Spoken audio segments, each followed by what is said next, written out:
Well, thank you all so much for joining us tonight. We're going to get started. We have a lot to cover.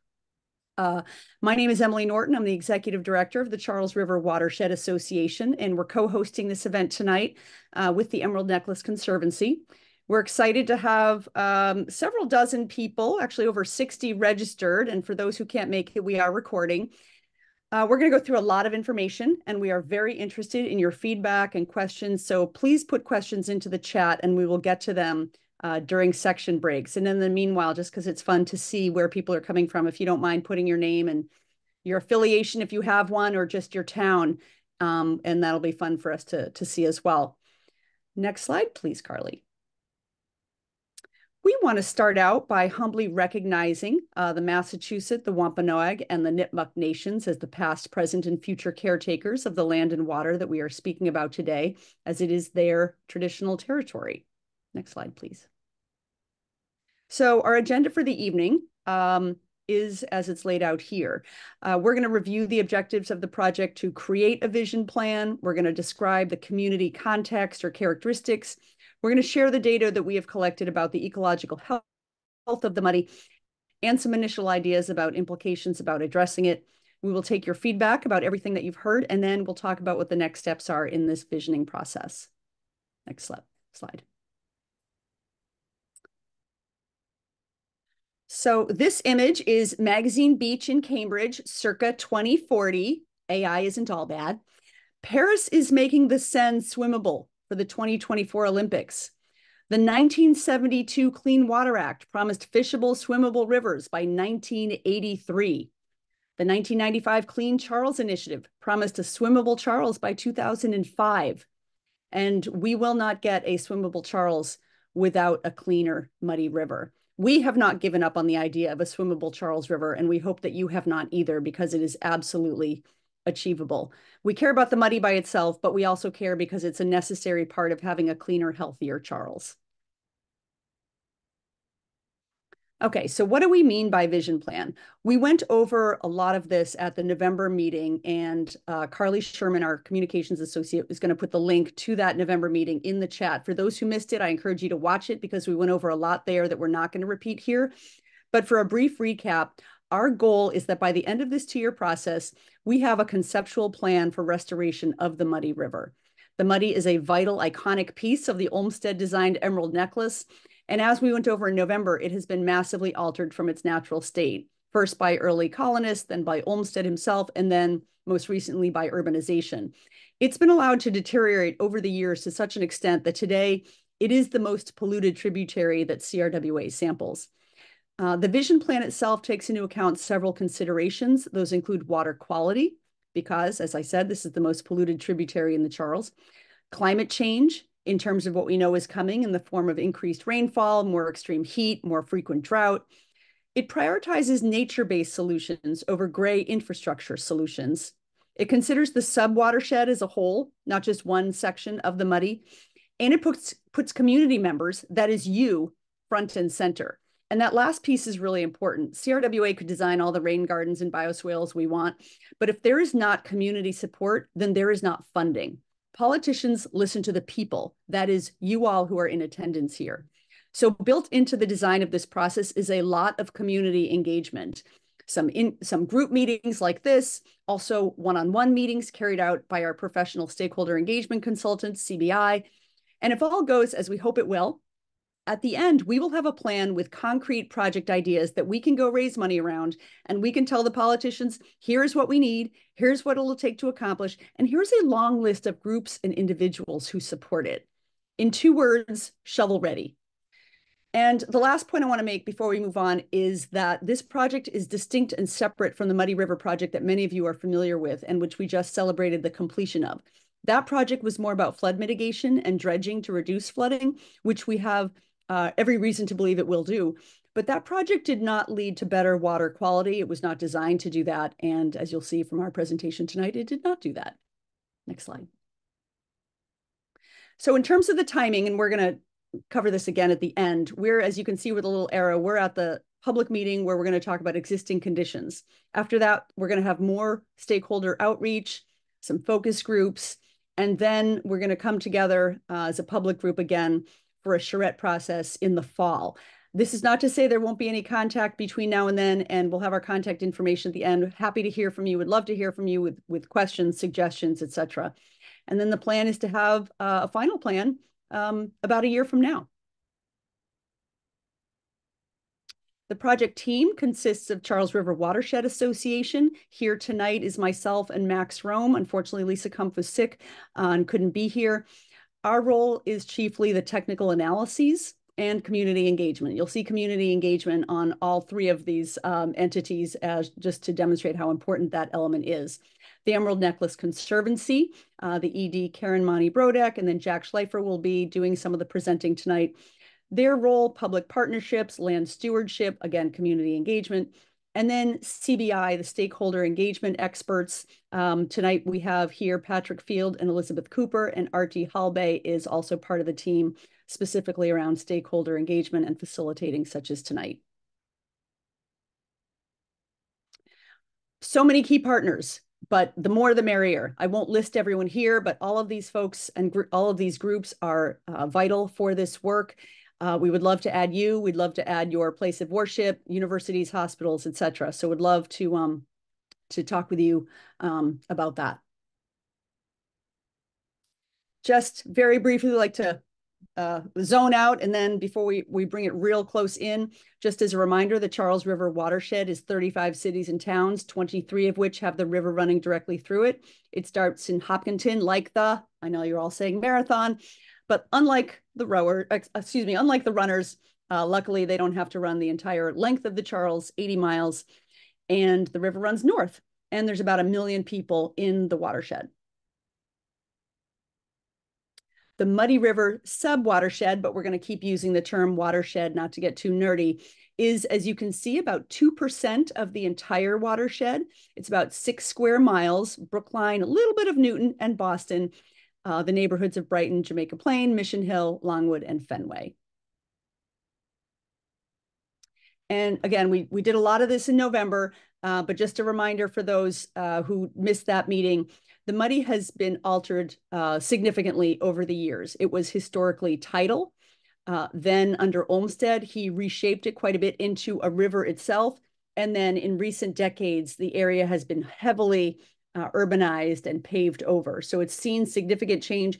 We are not going to be reversing back to the days pre-colonization, but there are things we can do, particularly deploying nature and mimicking nature to make it a much healthier area. And with that, I'll turn it over to CBI.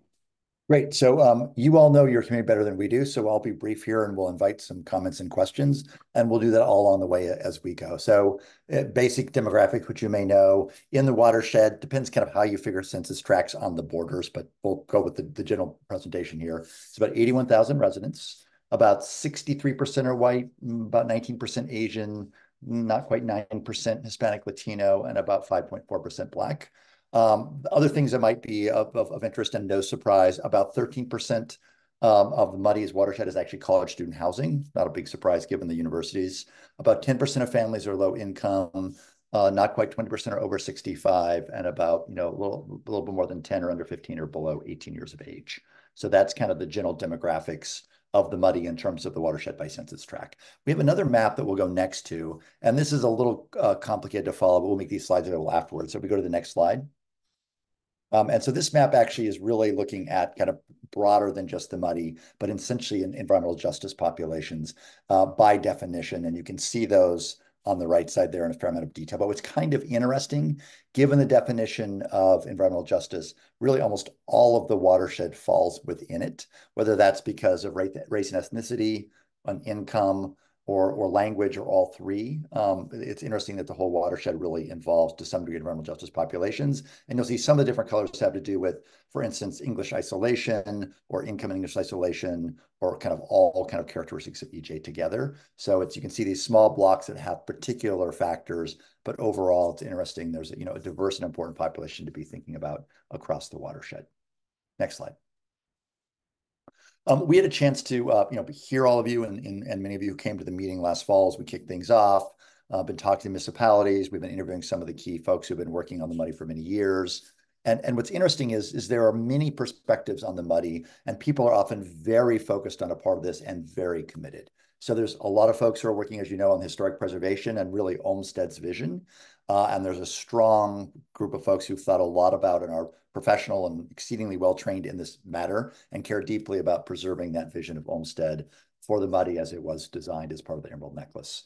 There are those folks who are very focused on restoration, whether that's more sort of natural restoration of the river functions and or Olmsted's vision or both, but nonetheless, a lot of focus on restoration. There are some folks definitely like we are this vision focused on water quality and or the concerns about water quality in terms of what it affects in terms of the wildlife or effects in terms of how it might smell or whether or not you can wade in it, those kinds of things.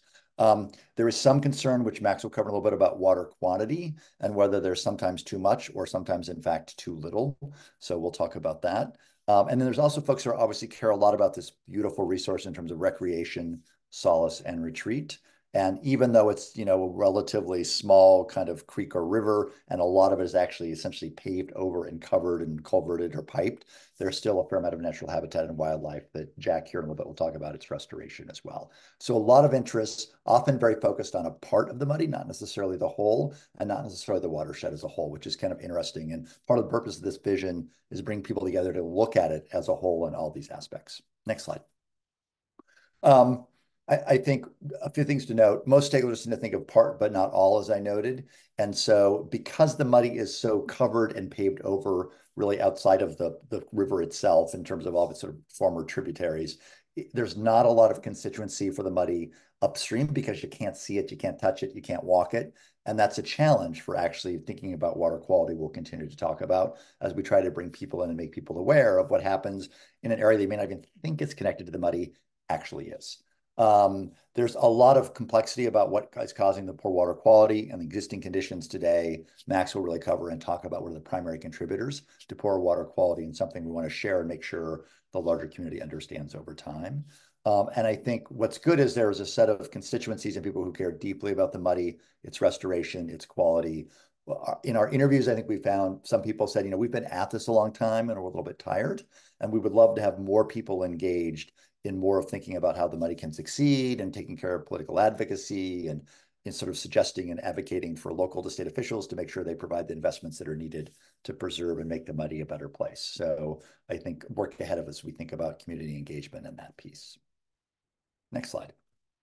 So that is a very, very short version of a very rich and complicated community, but just want to pause for a second to see any key elements that we missed, any things about the community or communities surrounding and affecting the muddy that people want to mention before we turn to Max to talk about existing conditions. Any kind of quick reactions? You can put something in chat, raise your hand. There's a little raise hand function in Zoom, and welcome any kind of comment or question.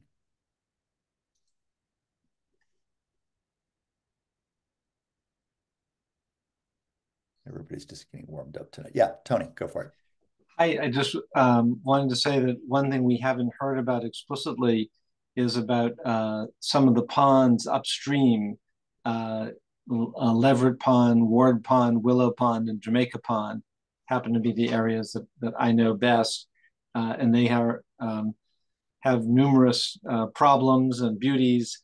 And you just haven't explicitly said, yes, all those parts are included too. And just you wait, Tony.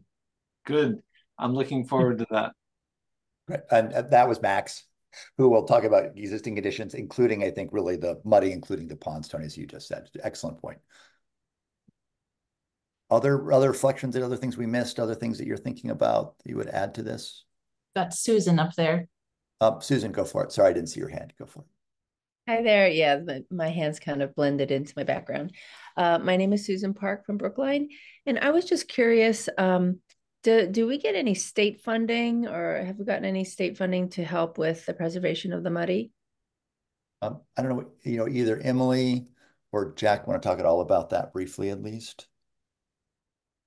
In terms of how in terms of restoration money, is it from the feds, the states, local communities? Yeah, so the project that's ongoing that you're familiar with has gotten a lot of federal funding. The cities and the town kick in some, but most of it is federal. It's an Army Corps project. But you're probably aware that there's a lot of money for infrastructure now, thanks to some recent federal legislation. So we are hoping that we will be, that this project, this vision project will be done in amount of time that would make us eligible for some of that funding. But you really can't even apply if you don't have your plan pretty well set and a lot of community support. So we think there's a real opportunity to get funding, federal funding in particular, but we would need to go through a process like this to be in place to do that. I see Maria has her hand up. Yeah, and I was going to say, just I think when we noted ponds, and I think, you know, kind of funding that traditionally has gone to the muddy in one way or other, I think that might be actually a good part of existing conditions we can try to gather up. So is a good category for us to be thinking about. Maria. To answer Susan Park's question, the town of Brookline Public Works is applying for grant funding to dredge Willow Pond. So state funding. We have not received that yet. I'm hoping for the best.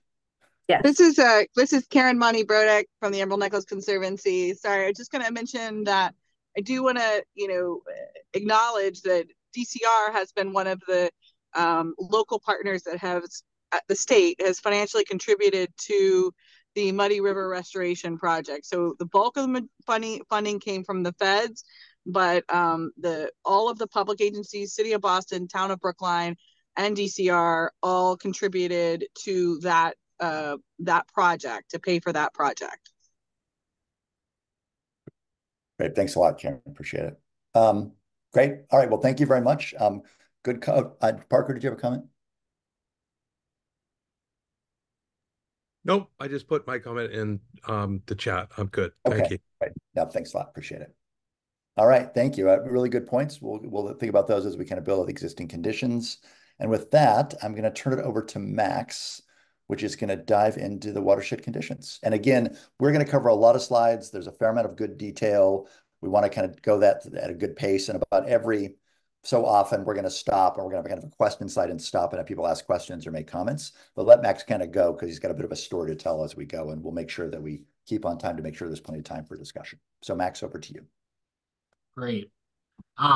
Yeah, we can start with that first slide. So the main place for us to start is, with the watershed of the Muddy River. If we care about the quality of the Muddy River, what we really need to do is we need to pay attention to every single drop of water that's going to end up in the Muddy. And that means looking at the whole watershed. So this is 5.9 square miles. What's, a couple things that are really interesting is understanding that this watershed is 44% impervious. 44% of this watershed is, it's paved, it's a roof, it's hardscape, which means it's draining directly into a network of stormwater pipes and culverted streams. And that's really mostly how the Muddy River gets its flow. It's mostly coming through urban drainage pipe that's draining, a pretty urban area. So 60% of the Muddy's watershed is in Brookline, and that portion is 53% of Brookline. And as you go up and down the Muddy, there's more than 50 decent, somewhat major drainage pipes. And, some of the flow to the Muddy, is coming through the ground, is base flow, but a lot of the flow is coming through these culverted streams and stormwater pipes. And I just want to introduce everybody or reacquaint everybody with a couple kind of key areas that we're going to focus on, which are Village Brook, Tannery Brook, Daisy Field, and Longwood Ave. So Village Brook and Tannery, Village Brook is this big double-barreled culvert that enters Leverett Pond before its outlet. Daisy Field is also draining into Leverett Pond. And, we're really going to try and focus this conversation to, understand some of these kind of major sources of pollution, or these systems that really do a lot to set the water quality for the Muddy. Next slide. So takeaway message number one, we've got 5 of these. Rivers are watersheds. We need to think about not just what's happening in the Muddy, but what's happening throughout its watershed. So very quickly, kind of off the bat, we want to just acknowledge what's happening with the water level. You know, right now, if you go out on the Muddy, you're going to see some pretty large exposed mud flats. You know, a bit about the water level in the Muddy. In dry weather, the level of the Muddy is really determined by the tidal variation in the Charles River. The Charles has about 8 inches of daily tidal variation compared to the 8 feet or so that's in Boston Harbor. And that little bit of tidal variation gets carried into the Muddy, and you can see that if you really kind of zoom in on the Muddy.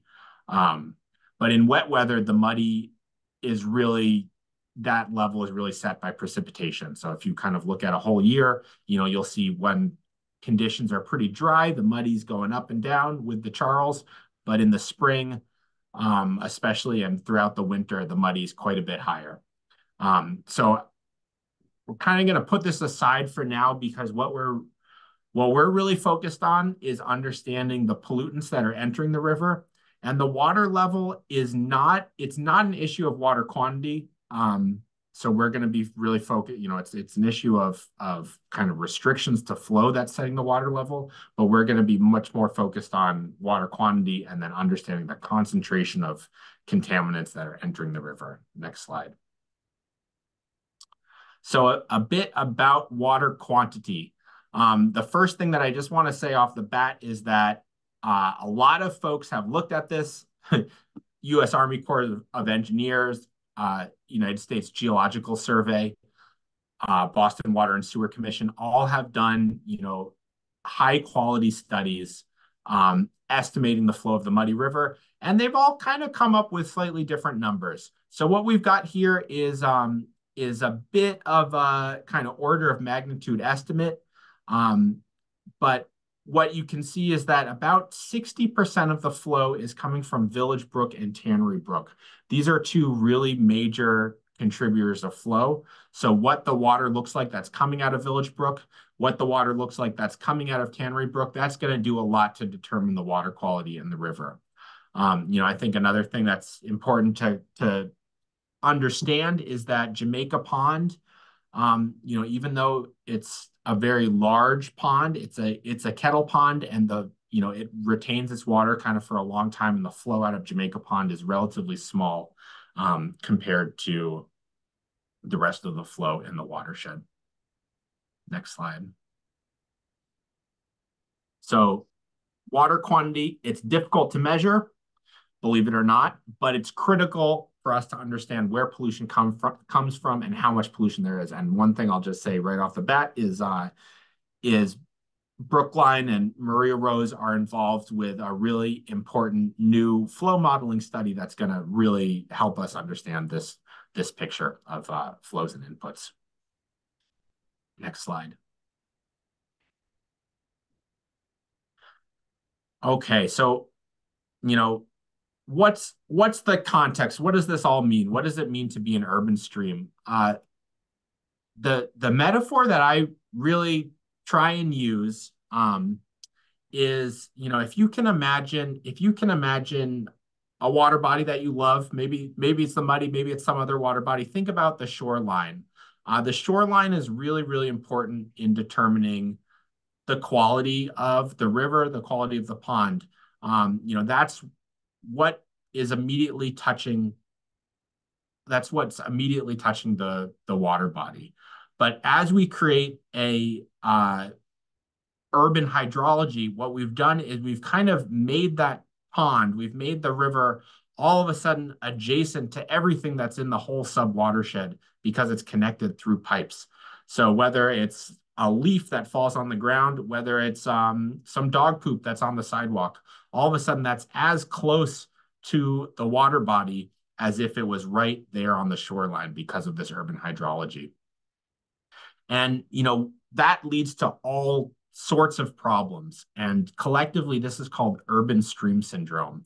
And this is kind of a cartoon diagram that's that's pretty famous, that was developed by the Center of Watershed Protection in the 90s, kind of looking across the East Coast and saying, what do we see?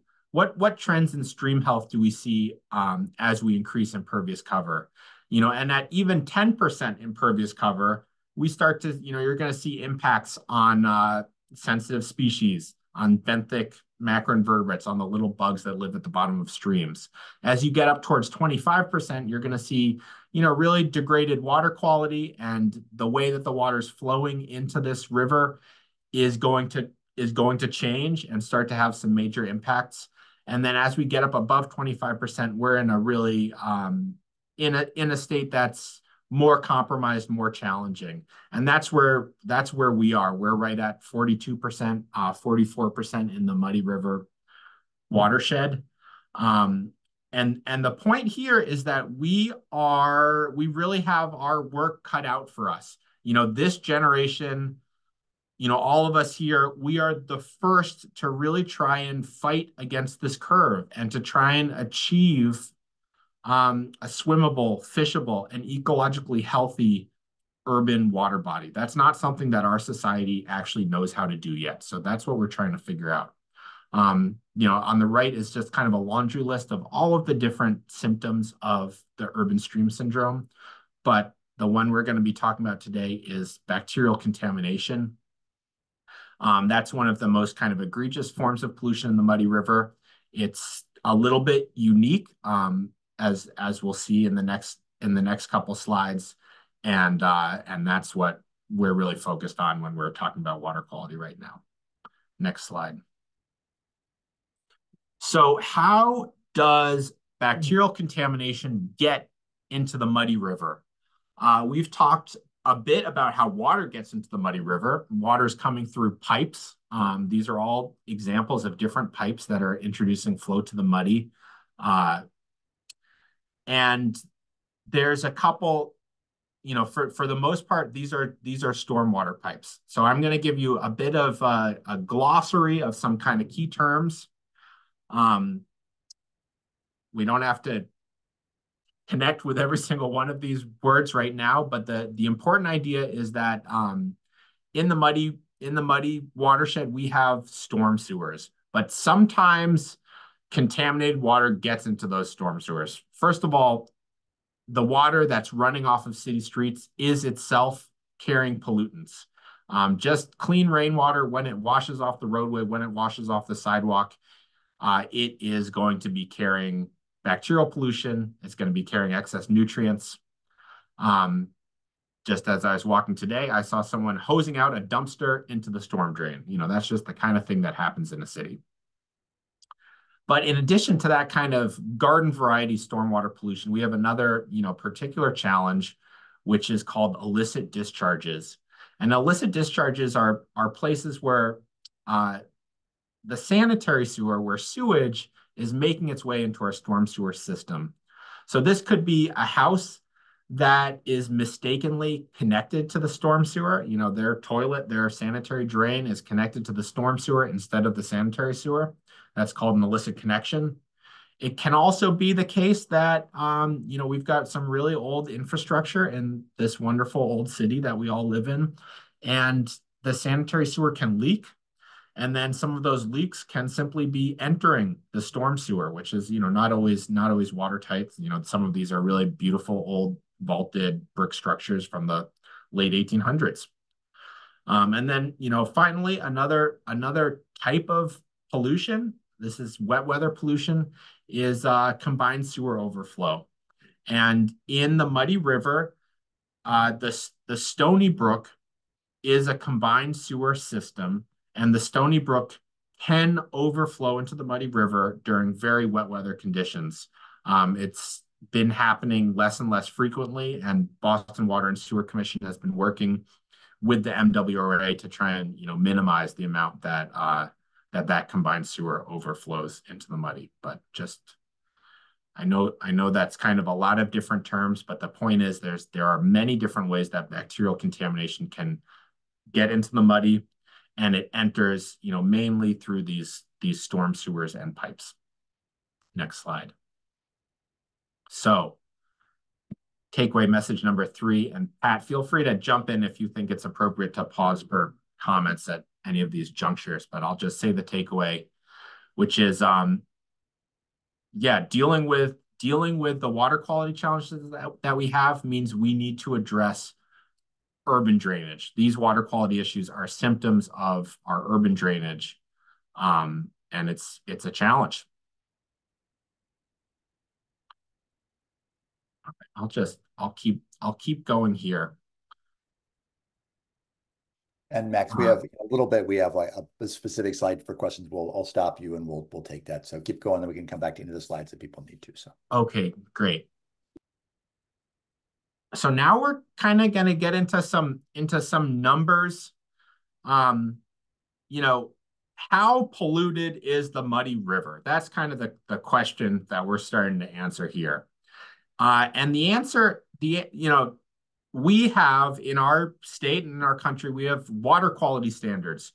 We have specific thresholds that our water bodies are supposed to meet. And the Muddy River is what's called a Class B water, which means it's supposed to be fishable, swimmable. You're not supposed to be able to drink out of it, but it is supposed to be fishable, safe to touch, and important, good habitat for wildlife. In the Muddy River, 55% of samples violate that water quality standard during dry weather. When it rains, 86% of samples violate that water quality standard. And this is worth pausing on for a second, because looking at dry versus wet weather is really important to help us understand, what's happening in the river. We know that wet weather brings contamination, but we expect dry weather flows to be cleaner. And to see dry weather conditions kind of so contaminated is really an indication of, that something else is happening. I'm going to make the case that this is an indication of, significant contributions from illicit discharge, illicit connections, and kind of sewage that's making its way into the culverts and the stormwater pipes, and are getting into the Muddy River. So in this next slide, we'll look at a comparison between the Muddy and the Charles River at Mass Ave, which is, very close to the outlet of the Muddy. And what you'll see right away is that in dry weather, the Charles is almost twice as clean as the Muddy, or the Muddy is, twice as contaminated as the Charles.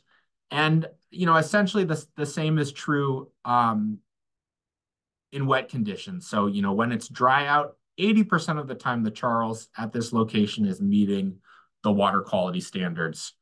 In wet conditions, it's only meeting those water quality standards 40% of the time. But, if you look at that, the Muddy, 55% of dry conditions violate standards, and then the Charles, 60% of wet conditions violate standards. So, the kind of simplification I'll make here is, even in dry weather, the Muddy looks a lot like the wet weather conditions in the Charles River. So the Muddy is not only a source of contamination, but it's really kind of lagging the restoration that we see in the rest of the lower basin. Next slide. So this is kind of another way to look at this data. Every year we give a letter grade to the Charles River. That's a really helpful way for us to track progress. And we've seen, the Charles since the 90s recover from a D- all the way up to where it is now. The Muddy is, still kind of stuck in this D to occasional B range. If this was a student, you're rooting for them, but they need a little bit of help. Something that's a bit disappointing, but really worth being upfront about and highlighting is that there has not been an improving trend between 2002 and 2023. And this is just bacterial contamination. We've not seen improvement in this time period. Next slide. So how does that compare to the Charles River? Again, we're seeing that the Charles is consistently cleaner than the Muddy. This is just the lower basin. The Charles is kind of in this, B+ to A- kind of zone. It's interesting to kind of look at years that are good for the Charles and years that are good for the Muddy, or years that are bad for the Charles and years that are bad for the Muddy. Next slide. Something that we can see kind of clearly is, some of the really poor quality years on the Muddy were years that were very, very wet. So in Boston, we get about 48 inches of rain per year. 52, 53 inches, that's a lot of rain. 55 is like kind of the record in the last couple decades. So, wet years, you can see they have a big impact on the Muddy. A little bit different than necessarily is the impact on the Charles. Next slide. But we can see that, in some other really wet years, in 2018, for example, we had a lot of precipitation, but, the Muddy River was okay. We didn't see that same impact. Next slide. Similarly, in dry weather, we expect water quality to maybe be a little bit better because we're not having those wet weather stormwater impacts. 2007 is an example of that for both the Charles and the Muddy. Next. But there are, I think there's one more. Yes, right. There's one more clip there, but 2016 is kind of a counter example. It was a really dry year, but a year that still had pretty poor water quality. So it's a complicated picture. The quality of the Muddy does not exactly follow the quality of the lower basin, and it's only partially explained by annual precipitation. Next slide. All right.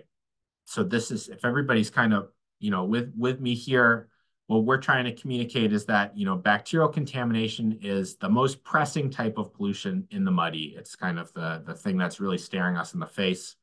Bacterial levels are much higher in the Muddy than they are in the Charles, and they're elevated even in dry weather, which, in the stormwater world, in the water quality world, when we see bad water quality in dry weather, we are really concerned. Next slide. Right. And I think we have maybe two more, and we'll open it up for questions. Max, go for it. Okay. So we've looked at, how does the Muddy look in wet weather and dry weather? We've looked at how is the Muddy changing over time. And now we're going to take a little look at how does the Muddy change as it flows from Ward's Pond out to the Charles River. So just take a second to situate yourself in this figure. We're moving from left to right from Olmsted Park, through the riverway into the Back Bay fence and out to the river. And again, we've got a dashed line that indicates the water quality standards.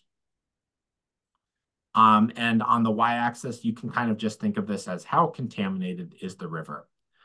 And the story we want to tell here is that the water leaving Ward's Pond is incredibly clean. For this being an urban water body, this is a pretty pristine water body in the heart of the city. But as we flow into Willow Pond, we start to see that water quality degrade. As we get to Leverett Pond, we are in a pretty degraded condition. And sorry, this red dot at the top is mislabeled. So that's actually the Longwood Bridge. And by the time we get to the Longwood Bridge, kind of in the middle of the riverway, we have some serious contamination. As the river flows from the Longwood Bridge into the fens, something really, really important happens, which is that bacterial concentrations decrease. And this is something that's called natural attenuation or self-purification. It's something that all rivers have, the ability to process bacterial contamination. And that's coming from sedimentation. It's coming from disinfection through sunlight. It's coming from predation and just the natural functioning of ecology that's kind of breaking down those pathogens and bacteria that are associated with, sewage and are associated with kind of the gut of mammals. So that's something, this is a really, really important point. We do see water quality improve from Longwood into the Back Bay Fens. The Muddy, it's a living river. It has the ability to heal itself, but we are really stressing it out right now. So just kind of, keep this picture in your mind, and we're going to look at, this is the quality of the water in the branch, through the Muddy, and now we're going to look at some of the inputs to the Muddy. Next slide. So this is, the same layout, but these triangles are now kind of average concentrations at the outlets to some of these main drainages. I'm going to call out all of these by name. Daisy Field is kind of tucked right up in the corner of Leverett Pond on the Boston side. Very, very high concentrations of bacteria coming out of those pipes. Not a huge flow, but very high concentrations. And then Village Brook and Tannery Brook, again, very, very high bacterial concentrations. And remember, these are sources of flow that contribute about 60% of the flow into the Muddy River. So not only are they contaminated, but it's the majority of the flow that's entering the river has this level of contamination. And it's interesting to note that Longwood Drain is actually, the drain itself is actually potentially less contaminated than some of the water sampling that we see at Longwood Ave, which is a little bit remarkable.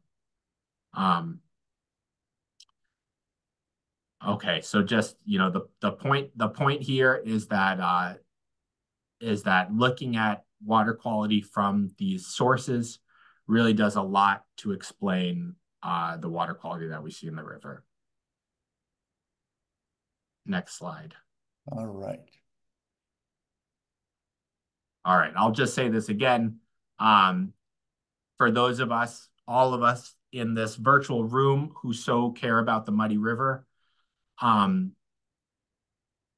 make improvements in water quality, we need to focus on the sources of bacterial contamination. The Muddy does have the ability to clean itself, but we've overwhelmed that capacity, and especially contaminated flows into Leverett Pond and upstream of Longwood Ave are really overwhelming the Muddy's kind of natural ability to regulate its water quality. And I'll pause there. Right, exactly. I think next slide, when we go to that, which I think is the question slide, is it not? So, okay, here we go. All right, thank you. There's a lot to cover. There's kind of a story to tell. We're going to talk a little bit about illicit discharge in just a little bit more detail. But I want to stop, see if there's questions. We need to go back to a slide. We'll definitely make these available. We're going to do a kind of a brief meeting summary of tonight in terms of questions and issues. So we'll pull chat into that summary so it's captured. So questions. Raise your hand, post it in chat, we'll call on you. Or if I can see your hand actually physically raised, I'll call on you. Things that aren't clear, things you want to look at in a little more detail. Any surprises as we go through this? Susan. Yes, hi. Thank you for this great presentation. My question is, as the Muddy runs through so many different towns and cities, and that's wonderful that Maria Rose is here. She's with the Brookline DPW, environmental engineer person in Brookline. I'm wondering, how do we the question is, do all the towns and cities come together? Excuse me. Do they come together and try to solve this, since it is so fluid, no pun intended? And Maria, maybe even since you're up next as a hand raise, but if you want to answer kind of what collaboration you do with, say, Boston, again, Newton's a very small part of the watershed.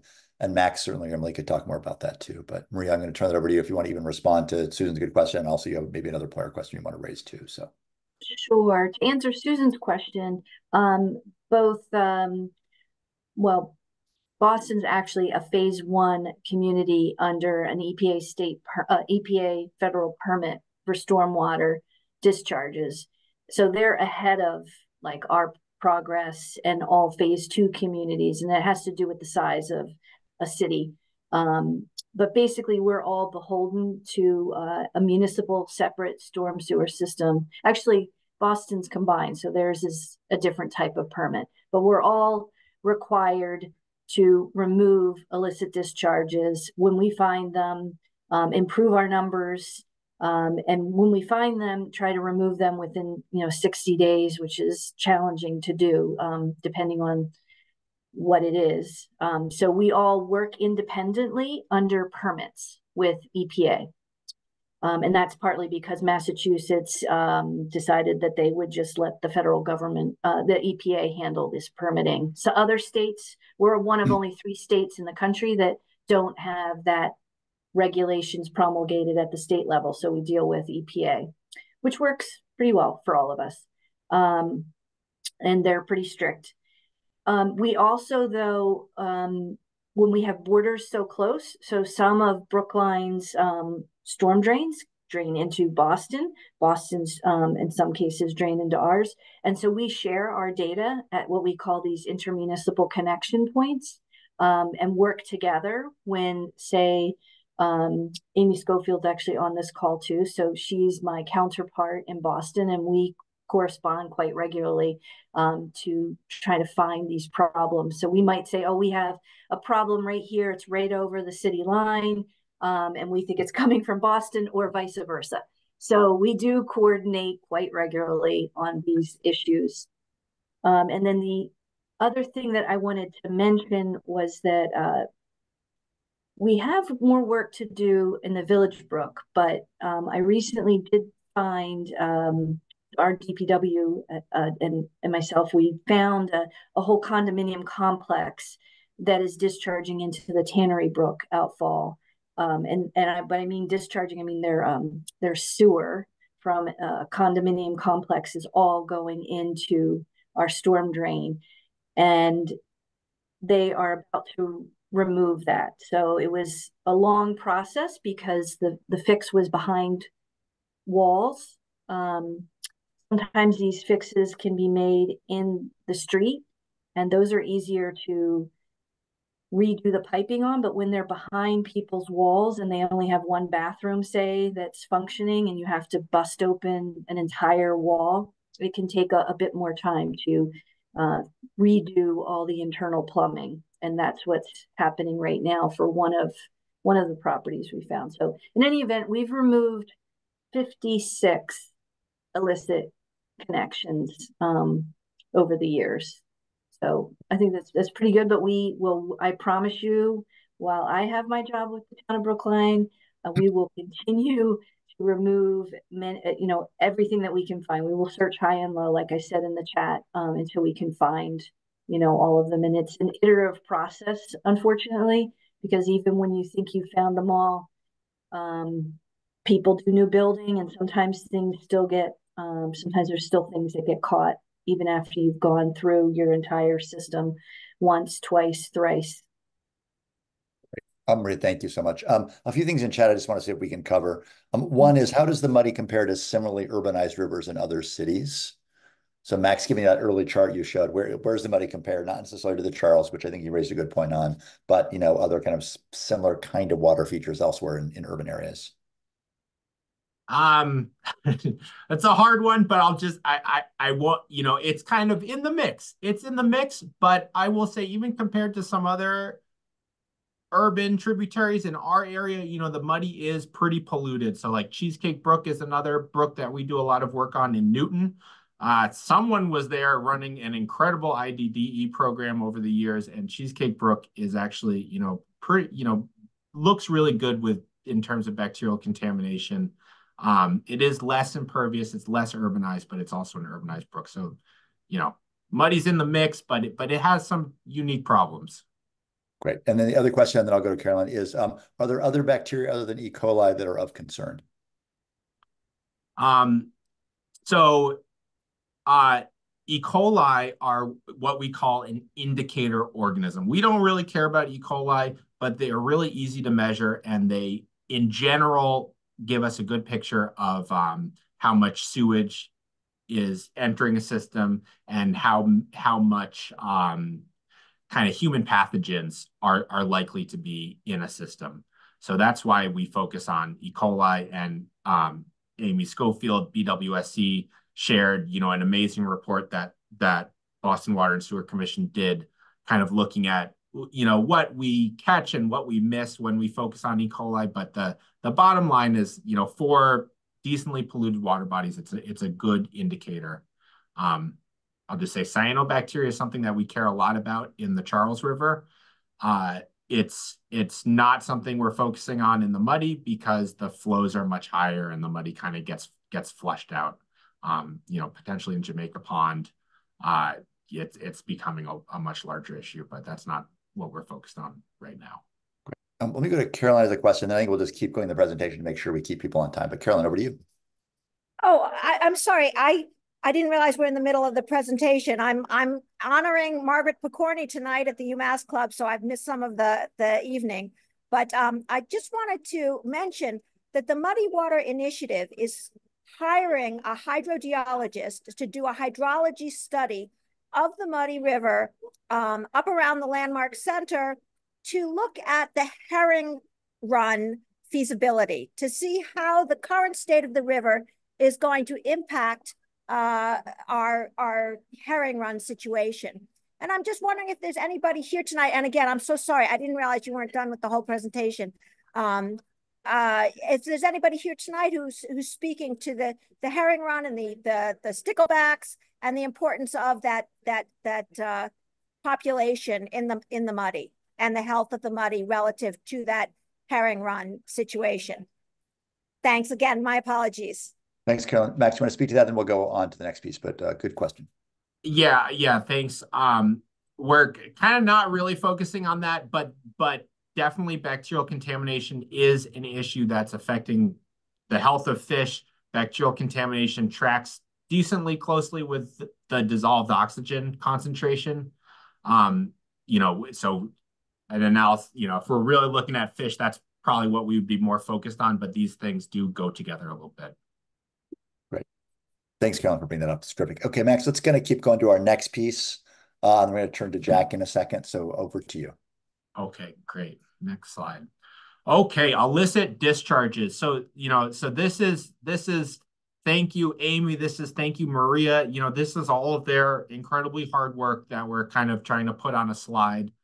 BWSC and Brookline, invest incredible resources in basically doing detective work to travel up these, very ancient sewers and culverts and figure out, do annual sampling, find hotspots, find priority sites, and try and figure out where bacterial contamination is entering the system. Ongoing projects. We just heard from Maria, breaking news live, that they have, found some new illicit discharges in the Tannery Brook area. Pretty exciting. But some other things to note is, Amy Schofield shared that BWSC is aware of and is really dealing with and rectifying some illicit connections that are in the Daisy Field drainage. And then Brookline is also involved with a really important project, which is, relining some of the sanitary sewers within the Village Brook drainage to make sure that those sanitary sewers aren't leaking and ending up in Village Brook. Next slide. So all of these green stars, just give you a bit of the flavor. Every single one of these stars is a project BWSC has completed within the Muddy River subwatershed, which is just a small part of Boston. This is 72 projects, 90,000 gallons of sewage that they're keeping out of the Muddy River. This goes back to 1986. And, Brookline, since 2005, has eliminated 56 illicit discharges, you know, in the whole town, but of course 60% of the town, or 50% of the town is the Muddy River watershed. So these are, huge efforts, ongoing, really complicated, really important. Next slide. Yes, so these little red circles that appeared on our screen, this is where we're going to focus a little bit, and we're just going to look at these sources of contamination, not to put blame on anybody, but just to kind of help us understand, what we're dealing with and what the water coming out of these pipes looks like. Next slide. So first, we're going to look at Longwood Ave and Tannery Brook. So remember, Tannery Brook is about, potentially 9% of the flow. Longwood is like, 3 to 5%.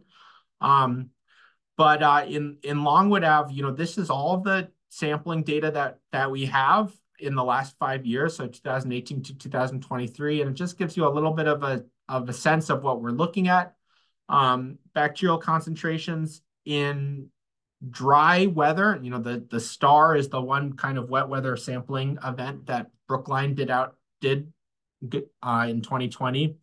But concentrations that are anywhere from 3,000 to 11,000, which these are high concentrations. These are 30 times, 10 times, 30 times more than the limit that we want to see within the Muddy River. So, very high concentrations coming into the Muddy. And then on Tannery Brook, we have, this is an example of one of these interconnection points that Maria was talking about. So, this is a drain that comes out of Brighton, kind of my neck of the woods. It comes out of Brighton, passes into Brookline, runs through Brookline, and discharges to the Muddy River. And what we can see again is, there's contaminated water coming out of Boston. It's a bit, it looks decently cleaner out of Boston, and as it kind of passes into Brookline, it's picking up some potentially new sources of bacterial contamination. Next slide. This is the major drainage, Village Brook, including its South Branch. We don't have to kind of walk through all of these. We can kind of use the color coding to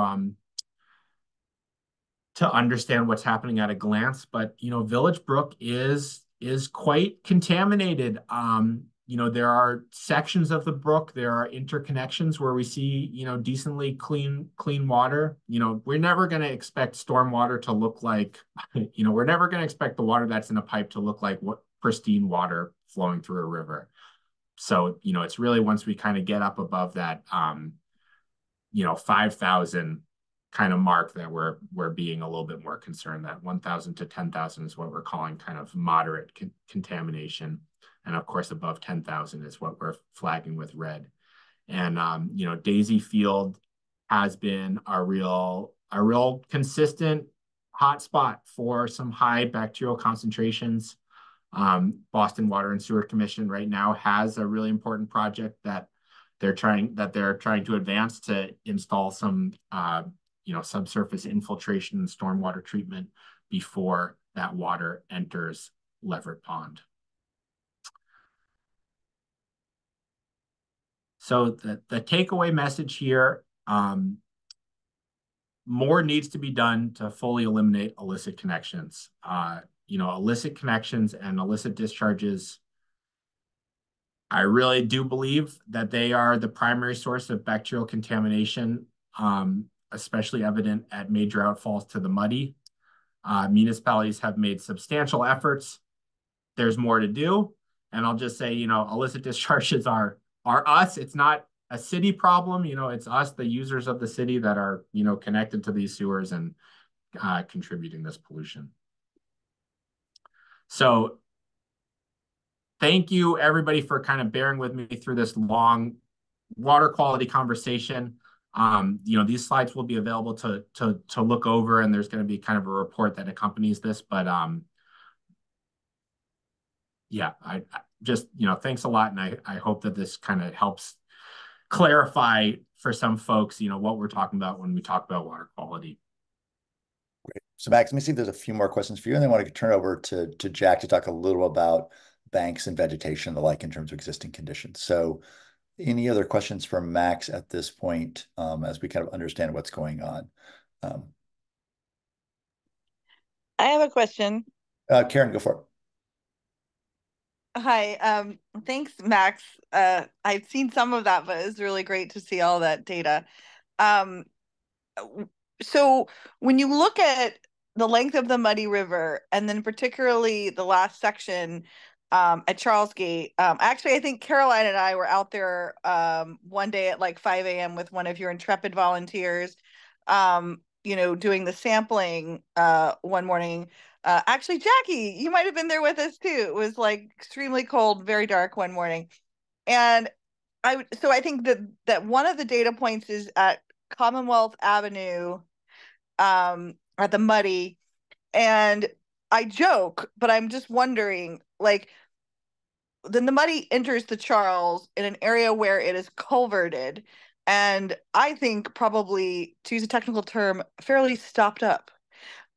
So I'm wondering, I joke about there being like a marination issue, that like the stuff marinates and gets grosser, but I don't know if that's at all true. And do we have any reason to think that because it isn't like flowing there? Do you know what I'm talking about? That last section that's culverted of the Muddy before it reached the Charles. Because of that, is that related? Does that build contamination, or am I wrong? I don't know.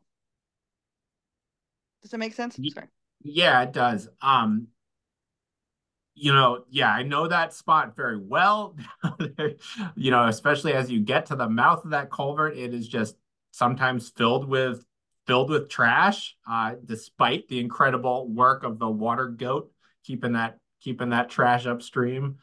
But I'm going to take your question in a slightly different direction, Karen, which is, yeah, does all that junk contribute to the bad water quality in the Muddy River, and how do we think about that?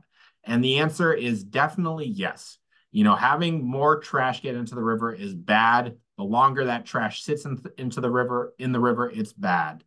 Another issue that I'm just going to kind of throw in here too is duck poop. Ducks and geese do, poop in the Muddy River. That is a contribution to, that can really show up in some of these E. coli concentrations. It's important. It matters, but given the data that we really have, we know that these contaminated flows are a big deal.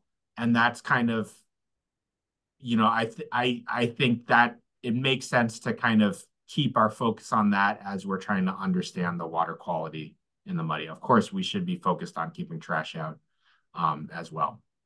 Great. Thanks, Max. Only because of time, I want to kind of keep us going, and I want to turn maybe the facilitation helm over to Elizabeth. And I think Jack from the Conservancy is going to present on some of the work on the banks and the like. So Jack, I'm going to turn this over to you. Great. Yeah, thank you, Patrick. And Max, I so appreciate your data you shared and the opportunity to really take a watershed approach to all of this. I think I know many of you, but for those of you I don't know, my name is Jack Schleifer. I'm the field operations manager with the Emerald Necklace Conservancy, and that means I'm often out in the field getting to see the Muddy River very closely and observe the trends going on there. And, we've been looking at the whole watershed, but to zoom back in on the river a bit, we have over 400 areas of riparian habitat along the Muddy River, and it's a privilege to get to try to steward that along with Brookline and Boston and DCR, our public partners. And in that work, we have a bunch of successes that I'll show quickly, and I only have a few quick slides. But we also have some challenges. Some of those include invasive species. 3 prominent riparian ones are pictured here. That's Phragmites, Japanese knotweed, and purple loosestrife. I know Phragmites has become really, popular in our collective understanding because it was just so overgrown in the Back Bay fens, and there was a lot of money secured by our elected officials to have that removed along with the dredging. So those are some big successes there. If we go to the next slide, we see that we have all types of conditions along our river. And in my perspective, and there's a lot of subjectivity in environmental management, but this is a kind of ideal river condition for an overgrown bank along the Muddy, where we have, vegetation with a whole diversity of species.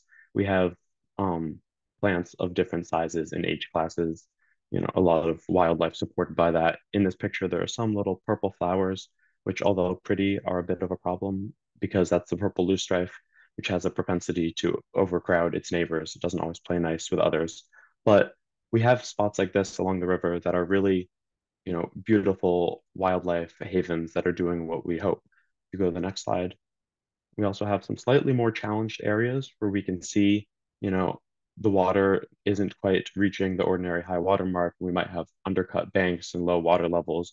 We see that really clearly in some parts of the riverway right now, which is a separate advocacy conversation ongoing.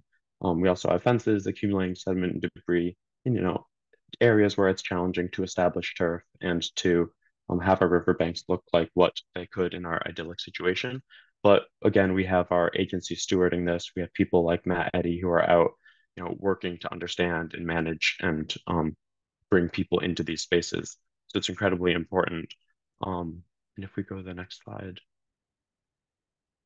Thank you. The reason I want to show all of this, and we can just go to take my messages quickly, is because these areas are doing a ton of work, and we have put a ton of investment into these spaces as the town and the city, and maintenance and management are really needed to, support these investments for years to come. So that's the drum that I want to beat in the short amount of time that I have, is that, we can invest into these spaces, but we need continued management and maintenance in order to keep them what we all deserve. And also that, there are all types of the mixed bag along the Muddy River in terms of the riverbank conditions, but the riparian areas overall are doing a ton of amazing work. I think Max showed such an important slide when he shows how the water level or the water quality is worse at some points, but then starts to attenuate as you go downstream. And that's really, really important. That means that the river is doing what it was designed to do. It's, Olmsted's vision is working in some ways, and it is pulling toxins out of our space and making it healthier. We're just putting a bit too much into that system. So always open to continue these conversations. And I want to, more than anything, just make myself available to all of you. So I think many people have my email, but I'll put it in the chat after this. Always happy to talk about this work. And I think starting along the Muddy River, there's a lot of work that we can do in thinking about our management options and our kind of future considerations to tend to this space and steward it. But that can also be expanded to the whole watershed level. So I'm going to pass it back to Max in lieu of Lisa, who's amazing but sick, I believe, to talk a bit about some of those considerations at a watershed level again. Thanks, everyone. Great. And our time is a little bit short, but I just want to see if there's any sort of burning questions about the end of Max's presentation or what Jack just shared about the riparian condition. Parker, is that a maybe? This is for the end. The chat is really interesting. I just want to make sure that it gets saved and distributed, please. And I will be silent. Thank you, Parker. Got it. Okay, not seeing anything else burning right now. Let's look a little bit to the future, and then we'll have a little bit more time for Q&A and comments. Back to you, Max.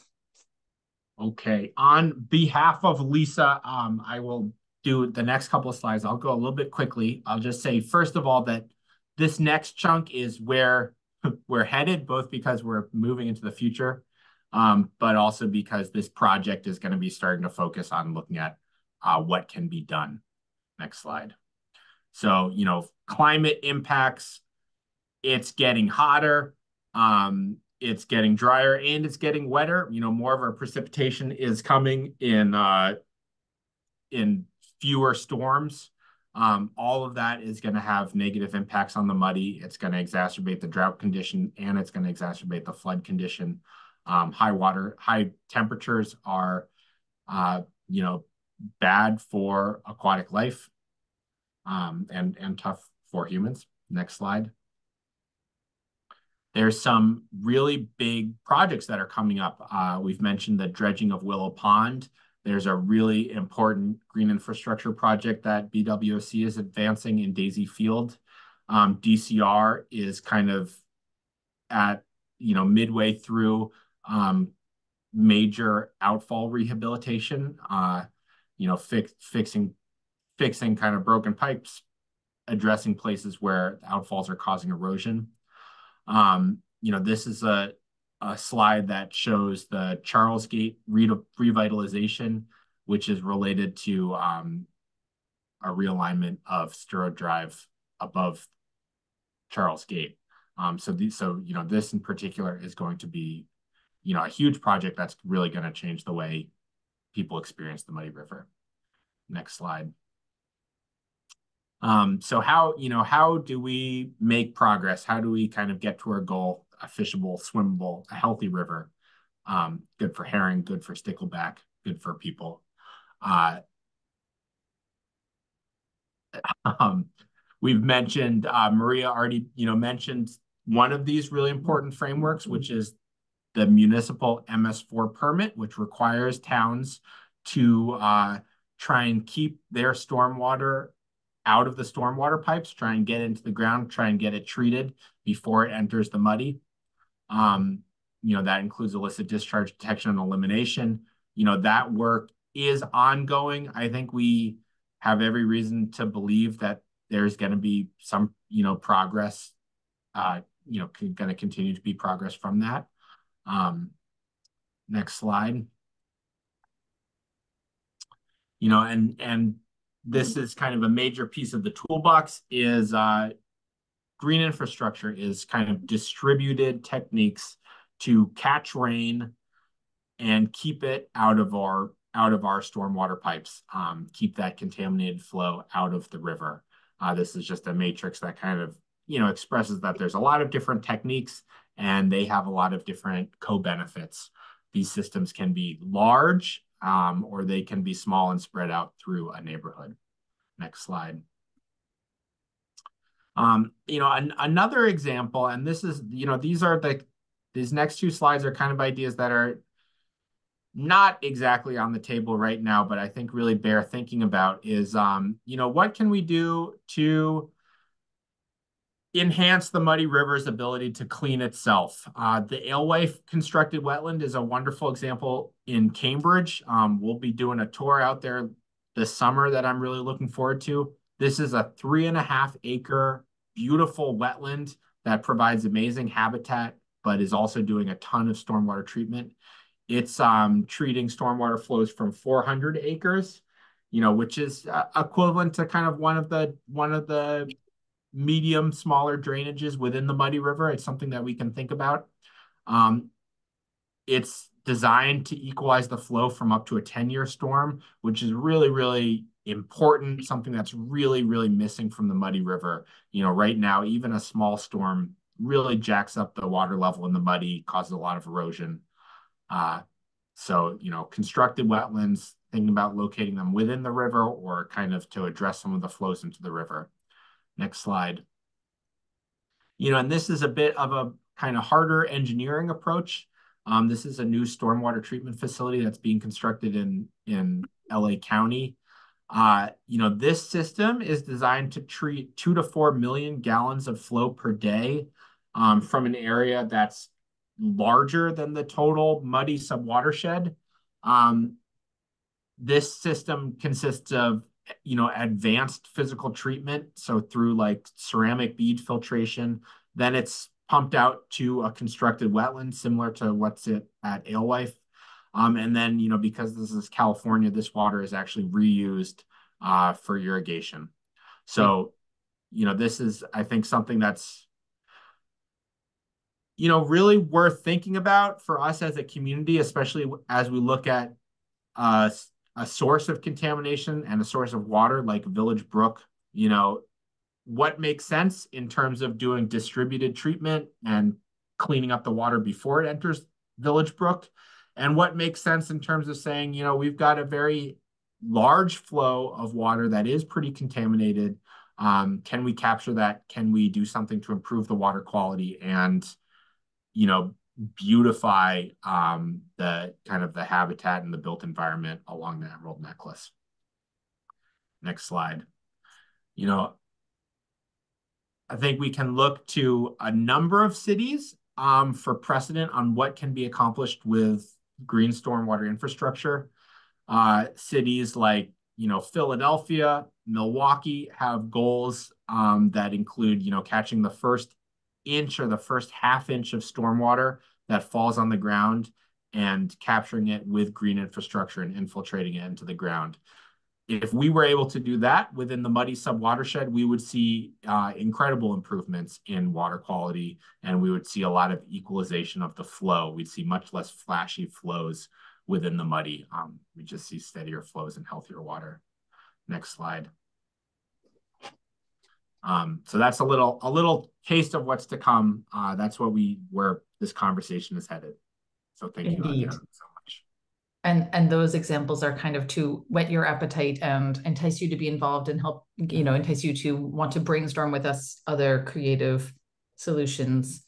So we're interested in just a couple of reactions from you about what excited you that you heard, what you want to know more about, how you'd like to be involved. We'll also send a follow-up survey where we'll really look to kind of sign you up and hear what kind of involvement you'd be interested in. But Tony, let's go to you briefly. Both the constructed wetlands and the tree trenches were intriguing to me. You whipped past some of the earlier ones in that long table a little too quickly to pick up on. So I would like to learn more about the great diversity. But even just seeing that picture of the constructed wetland in Alewife, my question would be, where would you think that you could put that in the Muddy River area? Do we have a short answer to that complicated question, Max? Well, it's a really sensitive question, and I can think of a couple places that it might make sense, but that's really going to have to emerge from a community conversation. So I'd welcome, we're going to welcome that conversation. We're going to be very careful to have it in a respectful and thoughtful way with everybody. And I think, we welcome your brainstorming and your throwing ideas into the pot on that, and obviously aware how highly developed this area, this sub-watershed is. So thanks, Tony. Others? Reactions, excitement? Rosemary, please go ahead. Just come off mute. Rosemary, if you're chatting, you're still on mute. Can you just come off mute there? There we go.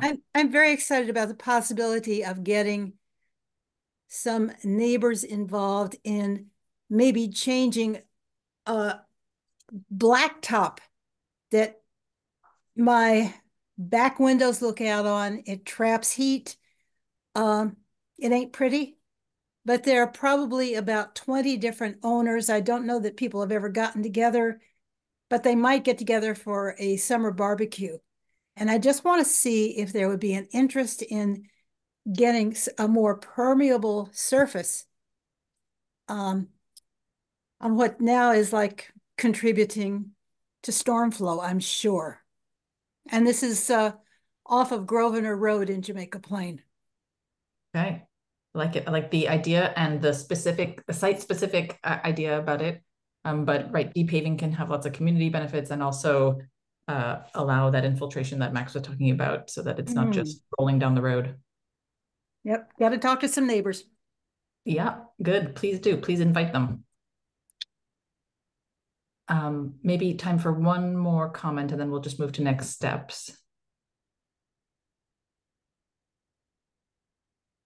Okay, well, appreciate just the few ideas and reactions we got to hear so far. Interested in learning more about the constructed wetlands, though understanding the complication of figuring out where to site something like that in a highly developed urbanized contexts.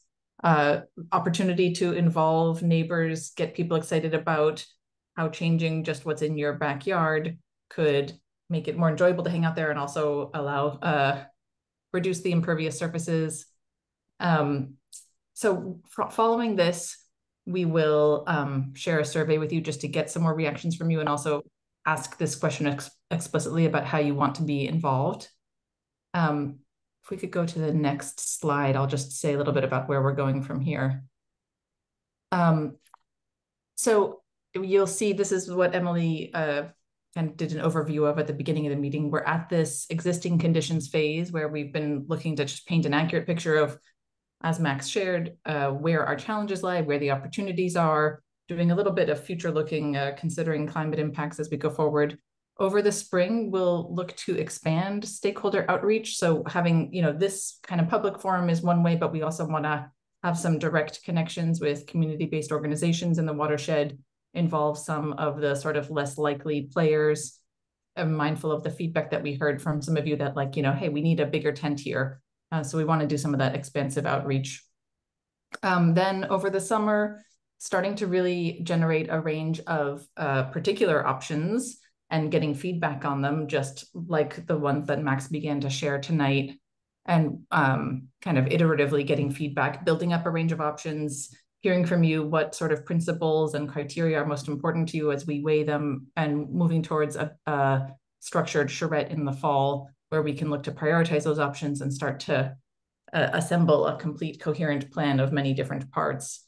And all of this working towards a final plan in the spring of 2025. And again, with, sort of back and forth with you, our community partners and others, as we work towards that final plan. And as Emily said, that's a really important kind of precondition to be able to be eligible for funds and support, and want to be able to demonstrate deep and broad support for the plan that we do arrive at over the course of the next year or so.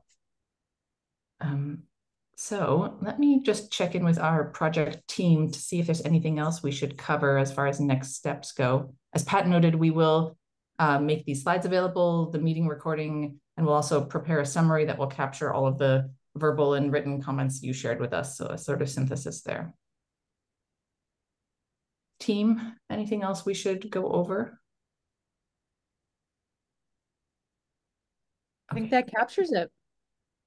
Unless Great. there's any other questions or comments from our attendees. I want to leave space for attendees. I had one thing I wanted to add, if I may. This is Karen again from the Emerald Necklace Conservancy. I think this is very exciting to be able to try and come up with things that work from a variety of standpoints. I think all public agencies don't have the funds that they need, but some are more strapped than others. And I would say the parks agencies are often more in tougher places financially than transportation or budgets, which seem to be bigger a lot of times, state or federal. And also water and sewer agencies sometimes, have a fee structure that they can use to finance things. And so I want to be cognizant as we move forward about the obligations and the ways that we can support the agencies that might not have the resources, like the Boston Parks Department or other, are there ways that we can help make sure that those investments that we are pushing towards can be supported by various funding sources. That's what I wanted to say. Thanks. Thanks, Karen. Good point. Well taken. Carly, would you just go to the last slide so folks can have Lisa's email, and then we do have time for another chime in on reactions to everything we shared tonight.